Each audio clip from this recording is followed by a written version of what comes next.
When Hina Rabbani Khar visited India last year as Pakistan's youngest foreign minister and also Pakistan's first woman foreign minister, she immediately grabbed many gushing headlines. In fact, many said that Hina Rabbani Khar had wowed the Indian media.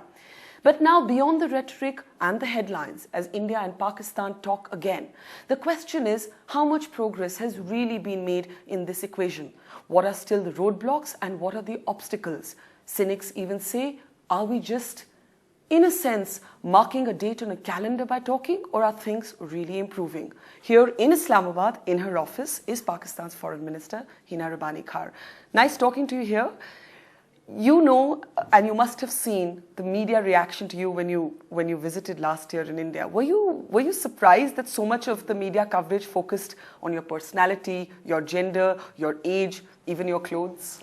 Well, first of all, let me welcome you to Islamabad. Thank it's a you. pleasure to have you and your many colleagues here. And surprised, I think we have, these things are natural. I think since I was, somewhat younger than many of my peers. But what was more important was I like to believe that we were carrying a different message from the government of Pakistan to the people of Pakistan, and from the people, to the people of India, and from the people of Pakistan to the people of India. And that is, I hope, what got more attention than anything else. And to be quite honest, if you look at the state of relations between the two countries 1 year on, I can only say that I am satisfied. You are? Absolutely. And you can look at the views of the cynics, but I would take them with a pinch of salt. And I would like to say that we have to continue to persevere, to look at the glass as half full rather than half empty. India and Pakistan have had historically very, very difficult relations. That's the first thing that we have to acknowledge when we do a judgment call on where we are today or where we want to be. Now, what has been very clear from the Pakistani side, I hope, and I hope that it is very apparent also to the Indian side, is that we have really worked very hard to send a serious message to the government of India and to the people of India that we mean business and we are walking the talk of moving towards a different relationship with India.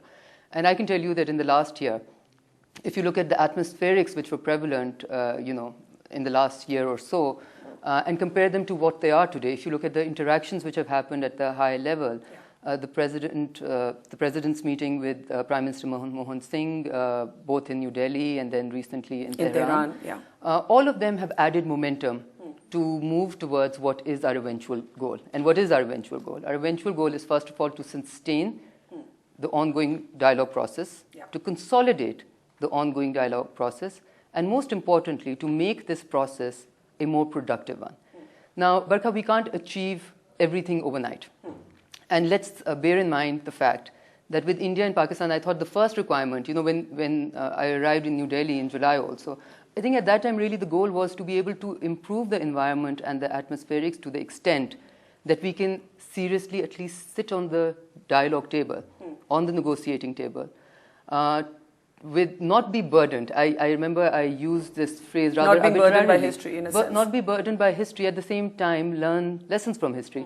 And again, you can have either a hawkish view to learn lessons from history and continue to talk about the wars we've had and about the difficulties we've had, or you can have a view of an optimist and say that in order to move forward, we have to unburden ourselves. The lessons that I would like to learn, for instance, are the lessons of the missed opportunities. And I can convey you this on behalf of the government of Pakistan.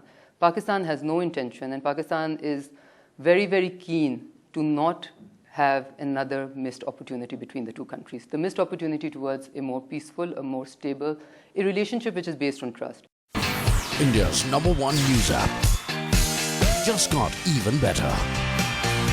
Download NDTV's new app. Fully optimized for retina display. Full screen view. Faster response time. And Sudoku. NDTV's new iPad app. Download now.